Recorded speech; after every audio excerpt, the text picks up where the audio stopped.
açıq söhbətə başlayırıq. Qarşılayın Sevinç Osman qızı. Axşamınız xeyir. Bugün studiyamızda hamı gəncdir və mən bütün gənclərimizi və özünü gənc hesab edən hamını alqışlayıram. Bugün biz gənclərdən və onların problemlərindən danışacağıq. Və bu məsələləri Azərbaycanda gənc kim sayılır? Gənc olmaq üçün sizin yaş həddiniz nə qədər olmalıdır? Və gənclərin inkişafı üçün Azərbaycanda şərait varmı? Bütün bu məsələləri biz iki gənc liderlə müzakirə edəcəyik. Qarşılayın bizim ilk oponentimiz millət vəkili Ceyhun Osmanlıdır. Hoş geldiniz. İkinci liderimiz isə Azərbaycan Avropa Hərəkatının lideri Ramin Hacılı. Hoş geldiniz. Buyurun əyləşim. Biz elə gənc deyirik bayaqdan və mən özüm də şəxsən böyük məmnuniyyətlə özümü gənclərə aid eləmək istərdim, amma bilmirəm bu mümkündür, mümkün deyil. Bəlkə siz mənə deyəsiniz, rəsmi yaş həddi nə qədər sayılır? Bir mənəvi yaş həddi var. Siz ömrünüzün sonuna qədər ruhunuz gənc olduğu müddətcə, gənclərin yanınızda olduğunuz müddətcə, gənclərə dəstək vermək istədiyiniz müddətcə gəncsiniz. Ceyhun Osmanlı 1982-ci ildə Bakı şəhərində anadan olub. 2005-ci ildə Bakı Dövlət Universitetini bitirib. 1999-cu ildə Azərbaycan Könüllülər İctimai Birliyini yaradıb. 2005-ci ildə İrəli Gənclər Hərəkatının həm təsisçisi və sədri olub. Azərbaycan Gənclər Təşkilatları Milli Şurasının baş katibi, 2010-cu ildən Milli Məclisin deputatıdır. Amma bir də bu qanunvericiliyi var ki, hal-hazırda Azərbaycan qanunvericiliyi yaş həddini 14-29 olaraq müəyyənləşdirmişdir. 14-29. Bəli. Sizin nə qədər yaşınız var? Mənim yanvarda 30 yaşım oldu. Ramin, sizin neçə yaşınız var? 28. 30 olacaq, sizin isə 28 yaşınız. Yəni, siz hələ ki cavan sayılırsınız. 2 ildən sonra 30 yaşım olacaq. Aydındır. Hələ qanun məni cavan saxlayır. Ramin Hacılı 1983-cü ildə Füzuli rayonunun Arayatılı kəndində anadan olub. 2006-cı ildə Azərbaycan Dövlət İqtisad Universitetini bitirib. 2005-2006-cı illərdə Dalğa Gənclər Hərəkatının sədri olub. 2006-cı ildən Demokratik İslahatlar Partiyasının Gənclər Təşkilatının sədridir. 3-cü Gələcək jurnalının baş redaktorudur. Azərbaycan Avropa Hərəkatının prezidentidir. Görürsən, nə dəyişəcək? Heç nə. Heç nə dəyişməyəcək. Bu gedişdən heç nə, amma ola bilər ki, hər hansı bir hadisələr baş versin və nəyisə dəyişsin, amma əslində... Yəni, siz hələ də Gənclər Təşkilatının lideri, üzvü, bu məsələ heç bir təsir olmayacaq. Artıq bu yaşdan mən artıq heç bir Gənclər Təşkilatında demək olar ki, təmsil olunmuram, bir partiyada qalmışam, Demokratik İslahatlar Partiyasının Gənclər Təşkilatının sədrisiz. Bəli. Və bilmək olmaz ki, bəlkə 6 aydan sonra oradan da, belə deyək, Siyasi Şuranın həm də üzvüyəm və Siyasi Şurada yalnız fəaliyyətimi davam elətdirdim. Bu demək deyil ki, yəni mən artıq gənc sayılmıram, heç bir təşkilatda təmsil olunmuramsa. Sadəcə, yəni bu qanun özü də bilirsiniz nədən ötürüdür. Yəni, məsələn, ipoteka kreditini müəyyənləşdirəndə və yaxud da hər hansı bir normalar, qanunlar qəbul edəndə bilinsin ki, bu hansı yaş həddində olan insanlara şamil ediləcək. Ondan ötürü formalaşdırılıb. Əslində, gənclik yaşını müəyyənləşdirmək üçün xüsusi bir ölçü vahidi yoxdur. Çox sağ ol, təşəkkür edirəm.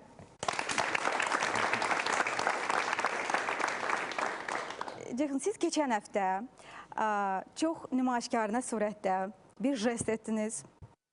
İrəli hərəkatını rəhbərlikdəki komandanız bərabər tərk etdiniz və cəmiyyətə bir mesaj verdiniz. Mən bu mesajın nə olduğunu özünüzdən eşitmək istəyirəm. Və kimə ünvanlanırdı bu mesaj?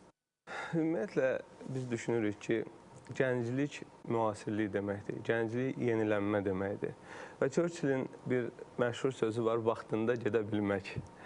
Və biz hər zaman bu fəlsəfənin tərəfdarı olmuşuq ki, bir gənclər təşkilatının üzvü o təşkilata gəldiyi və o təşkilatda fəaliyyət göstərdiyi zaman inanmalıdır ki, o günün birində o təşkilatın sədri ola bilər. Və bu baxımdan İrəli, bugün 24 min İrəli üzvü bu qurultay sayəsində artıq bu ideyaya inanır. Söhbət demokratiyadan gedirsə, söhbət müasirləşməkdən gedirsə, bunu qonşuda axtarmaq yerinə, xaricdə axtarmaq yerinə ilk növbədə özümüz bu iradəni özümüzdə daşıyaraq, özümüzü müasirləşdirməyi bilməliyik və ilk növbədə əgər bir təşkilatın üzvləri olaraq bir təşkilat qurmuşuqsa və o təşkilatın nizamnaməsini yazmışıqsa və mən hesab etmirəm ki, sadəcə bir təşkilatın öz nizamnaməsinə riayət etməsi bu qədər qeyri-adi bir hadisədir. Və sözün düzü, suallar verildiyi zamanda media nümayəndələri tərəfi... Çox sağ ol Ceyhun, mən çox üzr istəyirəm, mən sizi burada kəsməliyəm, amma hər halda bir sualımı dəqiqləşdirmək istəyirəm. Kimə mesajı idi? Çünki bizdə burada bir çox gənclər təşkilatı oturur, nümayəndəsi var. Burada maşallah hamısı gəncdir, amma mən təəssüflə qeyd edirəm ki, hələ də Azərbaycanda, bunu müsahibələrimdə də qeyd etmişəm, yaşı 35, 40, 50, hətta 55 olan gənclər və uşaq təşkilatı sədrinə rast gəlmək mümkündür. Və biz hesab edirik ki, yəni Azərbaycan qanunverici hər hansı bir yaşda insanın qeyri-hökumət təşkilatı fəaliyyəti ilə, ictimai fəaliyyətlə məşğul olmasını məhdudlaşmır. Amma söhbət gəncdən gedirsə, söhbət gənclər təşkilatından gedirsə, bunun üçün bir meyar formalaşmışdır və ən azından hər hansı qeydiyyatdan keçmiş qeyri-hökumət təşkilatının nizamnaməsi tələb edir ki, o təşkilat qurultay keçirməlidir. Bu qədər. Çox sağ ol, təşəkkür edirəm. Biz sizə əlavə vaxt borcluyuq və biz bu vaxtı qaytaracağıq. Sizin bu deyilənlərə münasibətiniz? Əslində çox yaxşı addım idi. Bu addımı mən bir il Dalğa Gənclər Hərəkatına sədrlik elədim. Bir ildən biraz çox, bir neçə ay çox.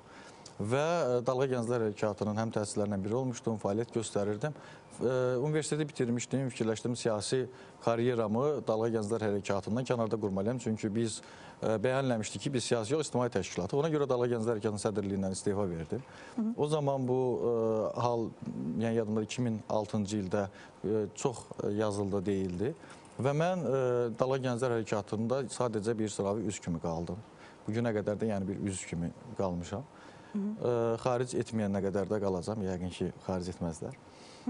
Belə, yəni bu çox yaxşıdır və özüm eləmişəm deyə hər halda Sizcə bu nümunə daha kimlərə, daha hansı instansiyalara ola bilsin ki, nümunə olmalıdır, təqdir edilməlidir? Bilirsiniz, mən təhsil sahəsindən biraz maraqlanıram. Bir məktəbə getmişik biz, görürük ki, yaşı 90-a yaxın müəllimlər var. Yaşı 80-dir, 60-dır, 75-dir və s.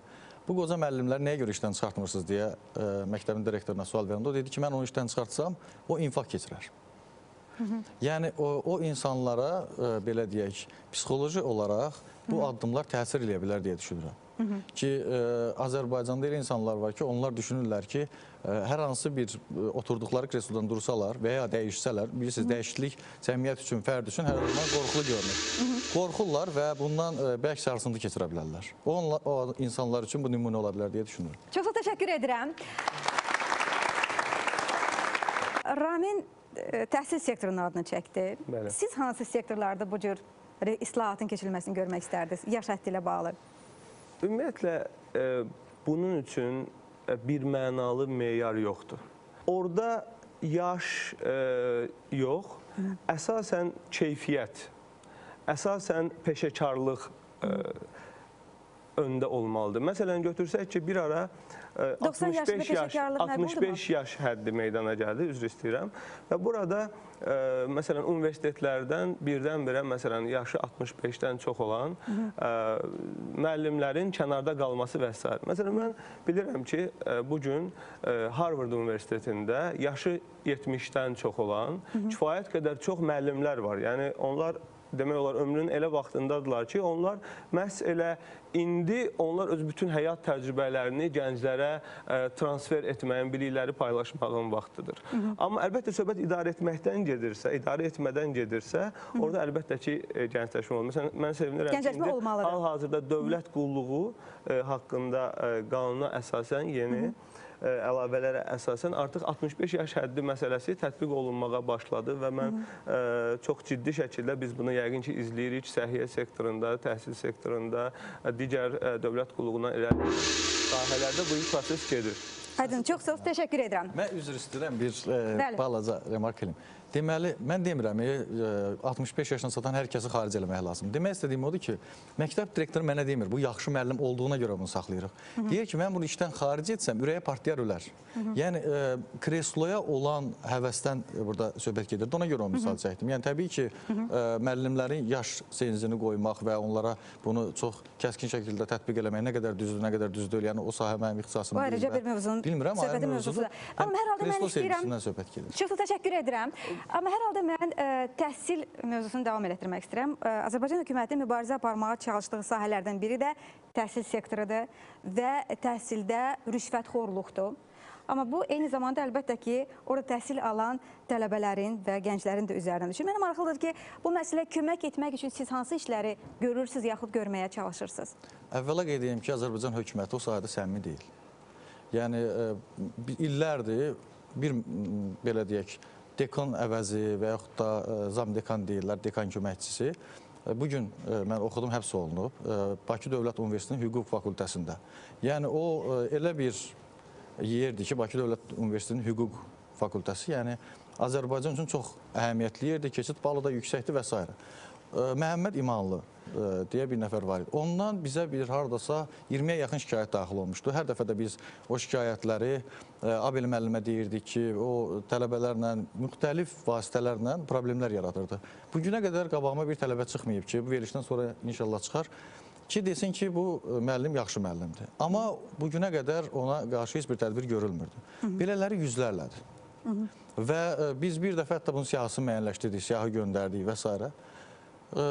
Qaynar xətt işlətmişik Təhsil Nazirliyində. Orada daxil olan şikayətlər əsasında. Məsələn, biz bir çox ciddi faktların üstünə çıxmışdıq. Prorektor deyir ki, filan tələbənin qayıbları var.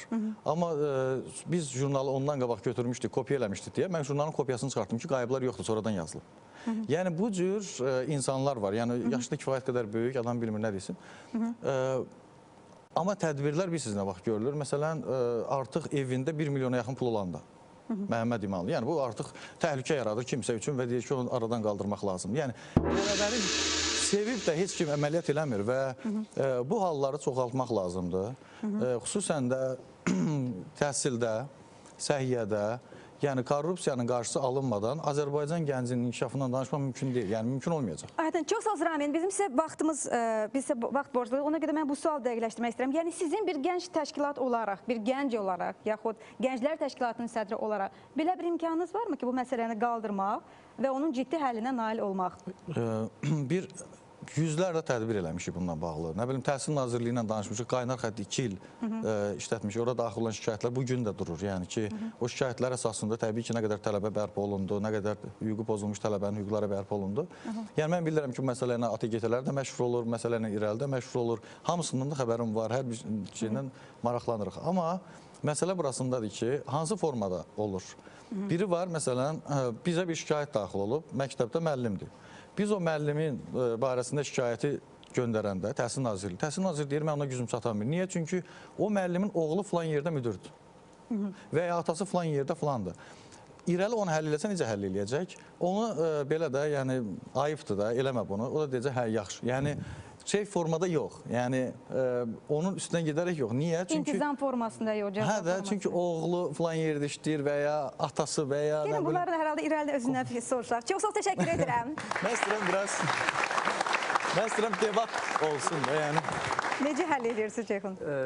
Ümumiyyətlə, biz hesab edirik ki, rüşvətlə mübarizənin ən yaxşı yolu rüşvət verməməkdir. Rüşvətlə ümumiyyətlə dünyada 2 halda effektiv mübarizə aparmaq olar. Birincisi, rüşvəti biri almaq istəmir, verən zorla vermək istəyir, o zaman rüşvət vermək istəyəni məsuliyyətə cəlb edirsən.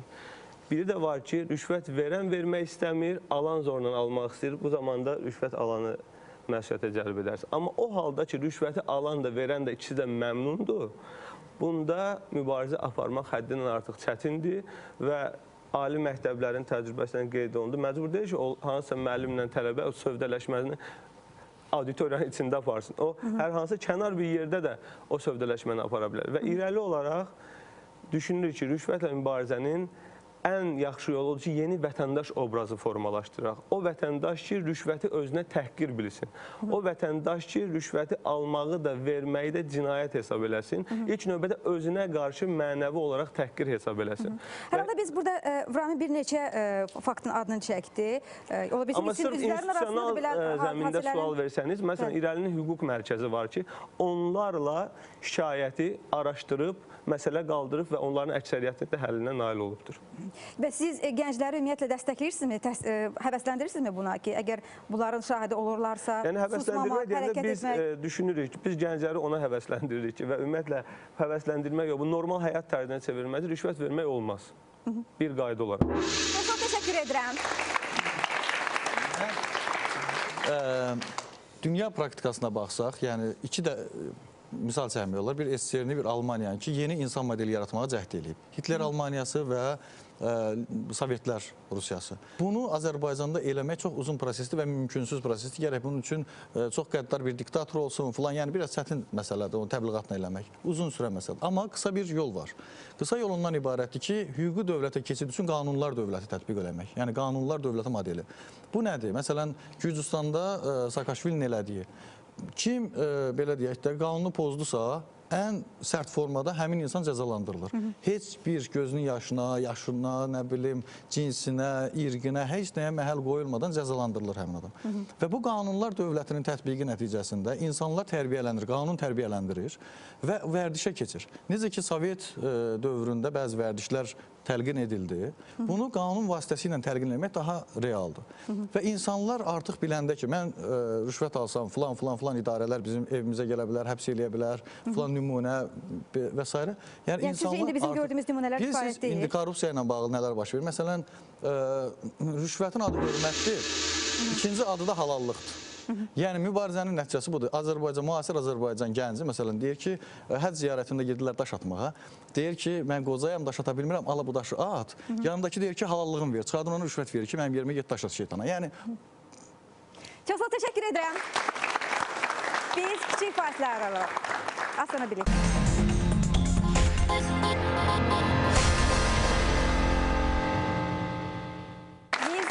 Birlikdəyik və biz gənclər və onların problemlərini müzakirə edirik. Son cavab sizinki idi, ona görə sual vermək növbəsi sizindir. Buyurun. Gənclər Klubu İctimai Birliyin üzvü Quliyə Pərvin. İlk öncə mən bu söhbətə münasibətimi bildirmək istəyirəm.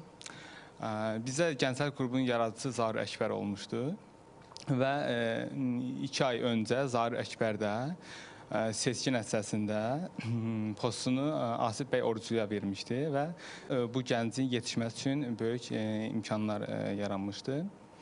Və rüşvət məsələsinə toxunmaq istəyirəm ki, bu sistemdə köklü dəyişiklik olmadan hansısa bir gəncləri rüşvətdən yayındırmağa, təhrik eləmək bir o qədər də effektiv nəticə verməyəcək. Və bunu bilmək istəyirəm ki, sistemdə köklü dəyişmək olmadan siz əminsiniz ki, yeni bir insan modeli yaratmaqla rüşvətin həllinə nail ola bilərsiniz. Necə etmək lazımdır ki, sizin dedikləriniz səmərə versin həqiqətən də? Ümumiyyətlə, bilirsiniz necədir, Azərbaycanda çox istifadə olunur, belə geniş ifadələr, sistem, məsələlər və s. Amma mən tərəfdarıyam ki, hər bir konkret məsələyə konkret münasibət bildirirsən. Məsələn, əgər siz məsələn, bir gəncin inkişafından söhbət gedirsə və onun deyək ki, xaricdə təhsil. Bugün xaricdə təhsil dövlət proqramı var və hər il yüzlərlə gənc bundan istifadə edərək, məhz dövlətin elan etdiyi proqramdan istifadə edərək üzünü xaricə tutur, xaricdə təhsil almaq üçün. Deyək ki, bugün Azərbaycan... Yüzlərlə yoxsa onlarla hər il? Yüzlərlə. Təxminən sırf xaricdə təhsil dövlət proqramı çərçivəsində ildə orta hesabdan 300 gənc xaricdə təhsil almağa göndərilir dövlət hesabına. Və ya bugün Azərbaycanda, məsələn, hər bir ölkədə olmayan bir imkan var. Deyək ki, hamı üçün olan orta təhsil, pulsuz orta təhsil. Kimi ki, dövlətin təklif etdiyi pulsuz orta təhsil qane etmir, özəl təhsil imkanları mövcuddur. Hamı üçün pulsuz ali təhsil, kimi qane etmir, özəl ali təhsil mövcuddur. Bunlarla da kifayətlənmirsənsə, buyur dövlət hesabına xaricdə təhsil al. Bu imkanlar mövcuddur. Amma əlbəttə ki, bunların bərabərində hansısa Ramin bəy də qeyd etdiyi kimi xırda hallar olur. Məsələn, rüşvət kimi hallar, şəxsi olaraq hansısa universitetin hansısa dekanı. Amma bayaq Ramin bəy bu suala gözəl cavab verdi. Yəni, bugün Məhəmməd İmanlı təcrübəsi göstərir ki, gedən bir proses var. Mübarizə prosesi də var. Çox təşəkkür edirəm. Buyurun. Sahil Nağzadə, İrəli İctimai Birliyinin üzvü. Əgər bir gənc, tələbə bir gənc ilin 6 aya dərs oxumursa və dərslərdən yayınırsa və 6 aydan sonra gəlib valideyninə bildirirsə ki, mən qiymət ala bilmirəm, müəllim mənim qiymətimi kəsir və valideyn bunun təhsili üçün, qiyməti üçün pul verirsə, burada günah birbaşa valideyndədir. Çingiz Abdullayevin gözəl bir sözü var ki, yeganə valideynlər bizdədir ki, öz övladlarının təhsil almaması üçün pul verirlər. Və mənim sizə sualım bir olacaq ki, Dalğa Gənclər Hərəkatı olaraq təhsildə rüşvətin qarşısını almaq üçün hansı işlər, addımlar atmısınız? Çox maraqlıdır sizin sualınız barədə mən bayaqdan fikirləşdim. Yəni siz deyirsiniz ki, mən Çingiz Abdullayevin məsələdən biri, amma siz deyirsiniz ki, yəni o müəllim ki götürür, onun günahı yoxdur, təmizdir. Günah valideynlərdir ki, çünki valideynlərdir ki, valideyn 6 ay görür ki... Siz təhsil naziri olmaq layiqsiz. Bravo. Buyurun, cavabınız. Valideyn, məsələn, oğluna deyir ki, olan olub. Mən bu övladı oxutmasam, qonşular, qohum-əqraba deyəcək ki, bir uşağın oxuda bilmədi. Neyniyim, ay bala sənin üçün? O da deyir ki, bir yolu var, filan kəsə filan qədər pul vermək. Yox, əgər desək ki, o yolu yoxdur, valideyn təbii ki, deməyəcək ki, yəni, deyir, bizdə valideynlər deyir, qoy bizim bir qohum var, filan Elmlər Akademiyası, qoy zəng eləyim, onu tapşırsınız da. Yəni, valideyn belə yollar fikirləşir. Amma, məsələn, mən Türk Dünyası İşlətmələri Fakültəsində oxumuşam da, yəni ki, İqtisad Universitetində. Orada rüşvət yox idi. Mən valideynimə gedib deyə bilməzdim ki, yəni, heç bir yol təklif eləyə bilməzdim. Yəni, ona görə də o fakültədə də rast gəlirdik biz. Valideynlər zəng elətdirdi falan. Dekan da Türkiyəli idi. O deyirdi ki, o nə deməkdir? Yəni, tapşırıq nədir? Vərəqdir, nə yazıb odur. Və heç bir kanal tapa bilmirdilər. Ona görə nə qədər tələbə perevod deyirlər. Yəni ki, köçürüldü başqa belə deyək, fakültələrə. Çox sağ təşəkkür edirəm. Buyurun. Şəfiqə, İdeya Yaz Klubunun üzvüyəm. Sualım sizədir. Bildirdiniz ki, rüşvətlə bağlı ümumiyyətlə mövzu açıldı burada ki, tələbələrin müəllimlərə rüşvət verilməsi və yaxud müəllimin rüşvət alınması. Bildirmək istəyirəm ki, biz tutaq ki, mən tələbəyəm, mən müəllimə pul verməsəm, müəllim mənim qiymətimi yazmasa, mən imtahana buraxılmayacağam. Belə bir qanun var. Bəs yaxşı, biz rüşvətlə necə mübarizə aparaq? Qanun dedi, yazılmamış qanun var. Yazılmamış qanun var. Bəs bizə köməkli eləyin ki, biz də rüşvətlə mübarizə aparaq və rüşvət verməyək, imtahana da rahat girək, müəyyən balımızı da alaq. Amma ki, rüşvət yığışdırılsın. Verim sizə. Neçə nəfərsiniz qrupda? 32. Deyək ki, bir qrupda 32 gənc varsa və bir rüşvət almaq istəyən müəllim varsa və siz hesab edirsinizsə ki, hələ də o bir müəllim bu 32 gəncdən daha güclüdür, sözünüzü bu məsələ mənim üçün biraz müəmmalıdır. Mən hesab edirəm ki, 32 gənc tək bir müəllim yox, 10 rüşvət alan müəllim, elə 32 rüşvət alan müəllimlə mübarizə aparmaq üçün kifayət qədərdir. Söhbət nədən gedir? Biz indi nəyin müzakirəsini aparırıq? Sual budursa ki, təhsildə rüşvət pisdir, yoxsa yaxşıdır? Əlbəttə ki, burada auditoriyada hər kəs deyir ki, xanımla bir başa çıxan sualı həm də odur ki, əgər o mübarizə aparmağa qalxarsa, zəmanət haradadır ki, ona qarşı qisas alınmayacaq, universitetdən kənarlaşdırılmayacaq. Biz böyük məmnuniyyətlə o xanımı müdafiə etməyə hazırıq. Hər zaman. Belə bir halla qarşılaşmışsınız, siz şəxsən qarşılaşmışsınız? Mən qarşılaşmışam.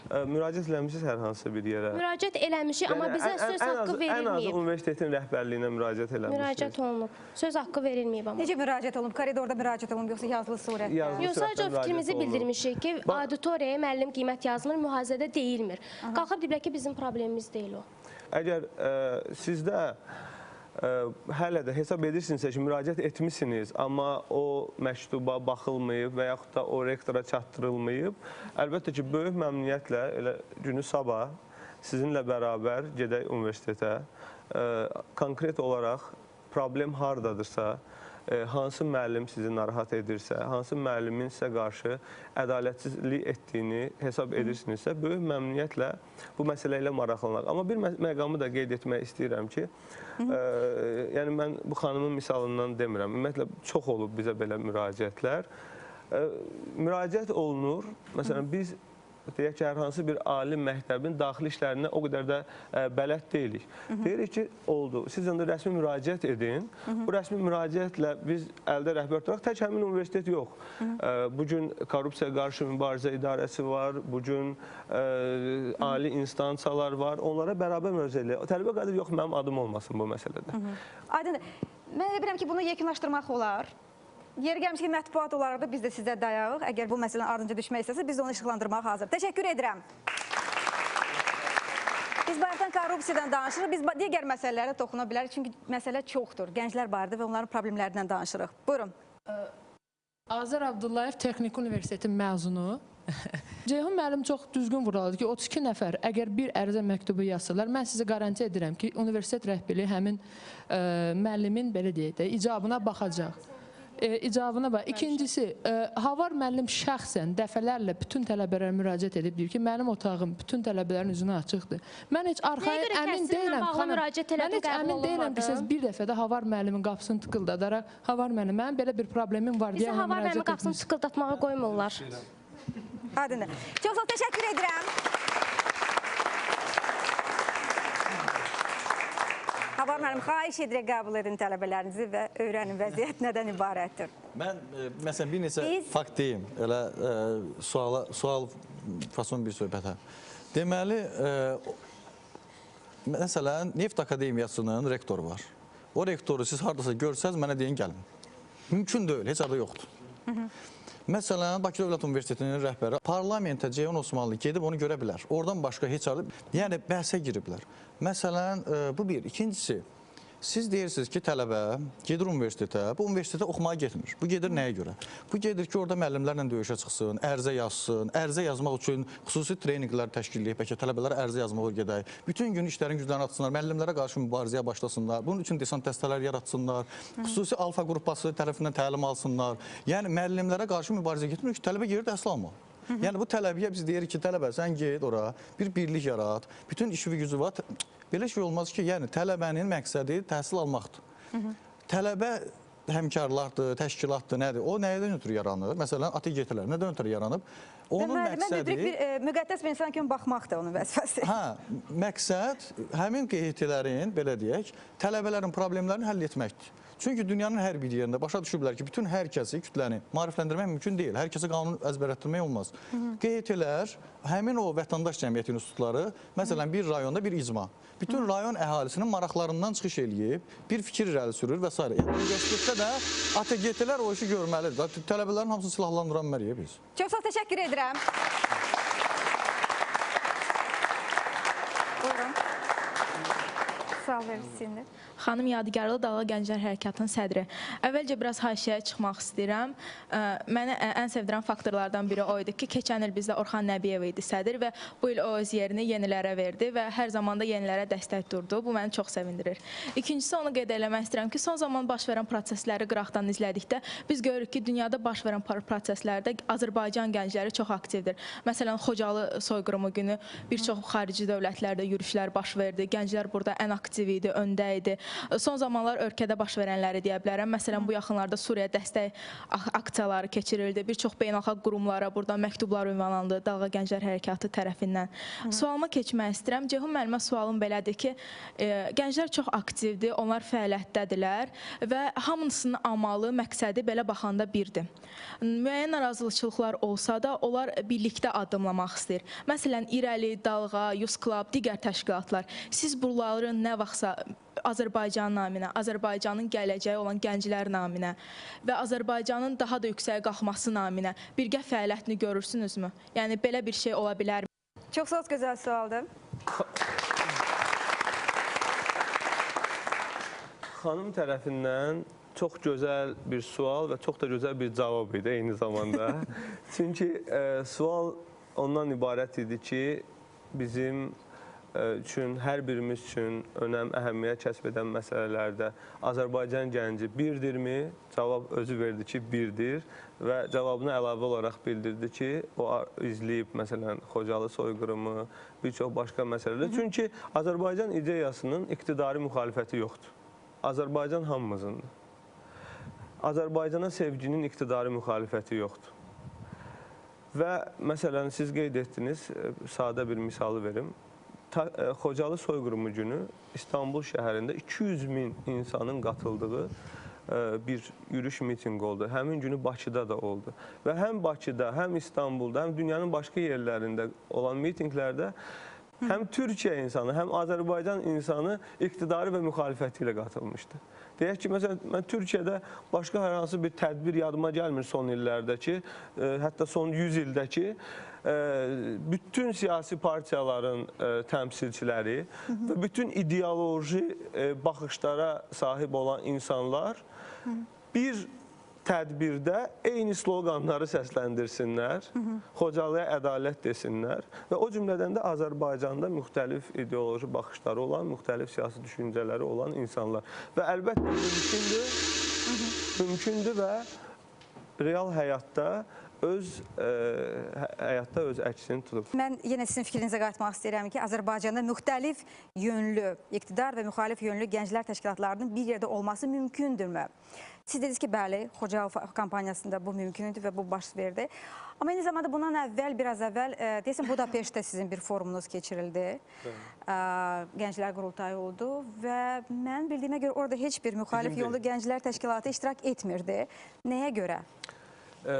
Birincisi, bizim deyəndə Azərbaycanın nəzərdə tutulması yəqin. Amma onlar da Azərbaycandır. Yəni bizim dediniz, yəni mənim deyil, Azərbaycanın gənclərinin bir tədbiri keçirilmişdi. Asayiv nədir? Asayiv xaricdə təhsil alan və məzun olmuş Azərbaycan gənclərinin beynəlxalq forumudur. Və o forumda mən bildiyim qədər hər hansı bir siyasi partiyaların, gənclər birlikləri, hər hansı bir, yəni bu bir siyasi bir platforma deyil. Burada iştirak üçün sırf xaricdə təhsil almaq və yaxud da xaricdə bir universitetdən məzun olmaq bir kriteriya olaraq götürülürdü və Budapeştdə qeyd etdiyiniz forumda 27 ölkədə təhsil alan 250-dən çox gəncimiz iştirak edirdi və bunların da arasında, yəni ərizə formalarında şəxsən mən baxmışam, tanış olmuşdum və rast gəlməmişəm orada ki, siz hansı siyasi fikrin daşıyıcısısınız. Ciddi debatlar gedirdi orada. Orada deyək ki, məhz o platformanın məqsədi ondan ibarətdir ki, Asayevin xaricdə təhsil alan gənclər bir araya gəlsinlər və problemlərini birinci əldən aidiyyatlı şəxslərə çatdırsınlar. Məsələn, ona görə də o nazirlər o forumda iştirak edir, iş adamları iştirak edir, istər o gənclərin gələcək karyera imkanı, istərsə bugünkü təhsil həyatlarında önəm daşıyan insanlar ona görə iştirak edir ki, birbaşa ünvanlasınlar fikirlər və deyəlim ki, çox kifayət qədər ciddi orada debatlar gedirdi və fikir alış-verişlər gedirdi. Amma yəni o forumda məsələn iştirak üçün hər hansı bir siyasi kriteriya yox idi və hər cür siyasi fikrin daşıyıcıları var idi orada. Təşəkkür edirəm. Biz az sonra elə bu mövzunu davam edəcəyik, amma kiçik fasilədən sonra.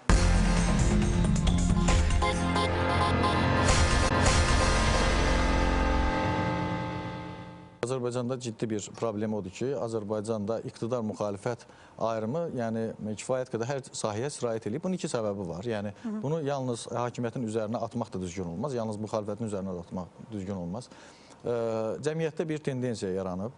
Bu tendensiya ondan ibarətdir ki, hakimiyyət düşərgəsində olan insanlar daha çox ehtiyat edirlər ki, mən tutaq ki, gələrəm, filan müxalif düşüncəli insanla bir yerdə çay içərəm və ya oturaram. Mənim üçün problem olar. Müxalifət düşərgəsində də olanların bir çoxlarında bu problemləri görmüşəm ki, mən eləyərəm bunu, sonra məni qınaq obyektinə çevirərlər. Məsələn, xain, nə bilim, satqın, harasa xidmət etməkdə ittiham eləyərlər. Ona görə, yəni, bunun təbii tərəfi budur. Yəni, insanlar özləri ehtiyat edirlər. O nə vaxtlarsa mövcud olmuş o face tipli, yəni müxtəlif qurumların bir yerdə toplaşması bugün də varmı, davam edirmi bu ənənə? Bunu biz Avropa hərəkatında tətbiq eləyə bildik. Azərbaycanda bu ənənə 2004-cü ildən var idi. Avropa hərəkatı beynəlxalq bir qurumdur, mərkəzi Brüsseldə yerləşir və Azərbaycan nümayəndəliyi təsis edəndə irəli ictimai birliyi də orada təmsil olunur.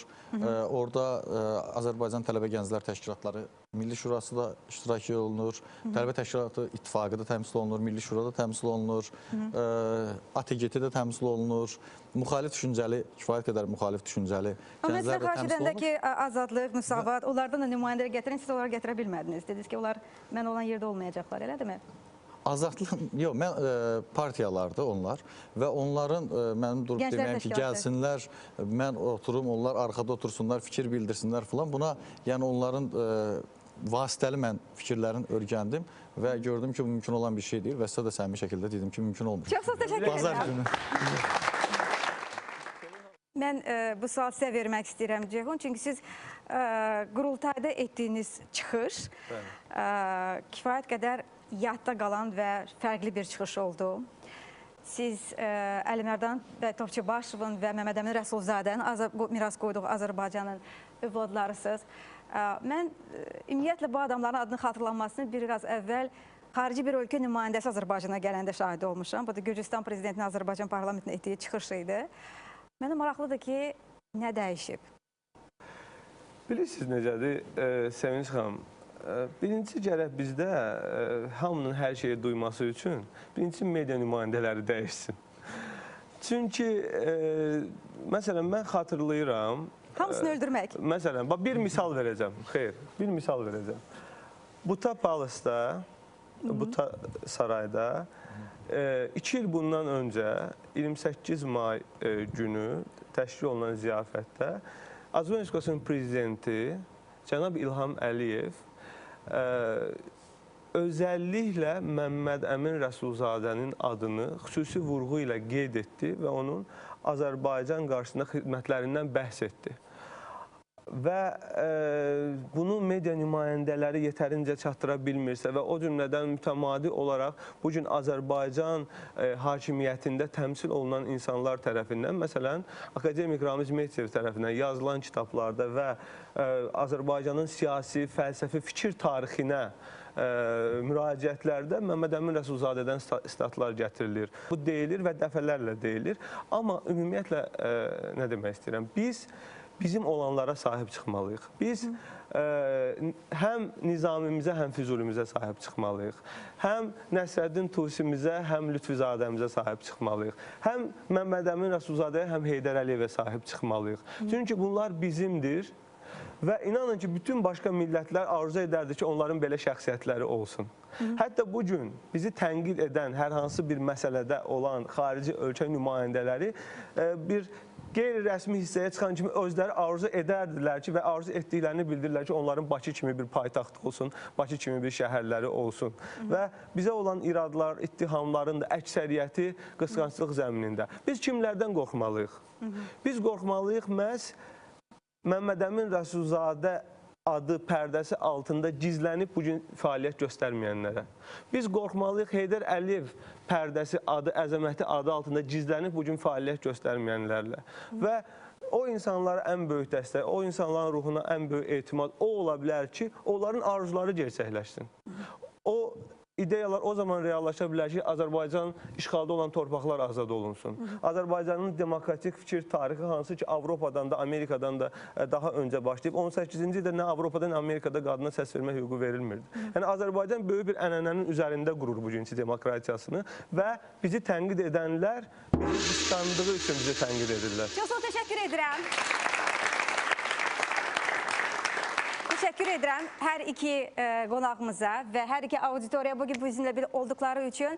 Bizim isə burada söhbətimiz başa çatır və mən həqiqətən də bu notlarla bitirmək istəyirəm ki, gəlin bizdən əvvəl olanları unutmayaq ki, bizim özümüzü də unutmasınlar. Gələn cibə yenə birlikdə sağ olun.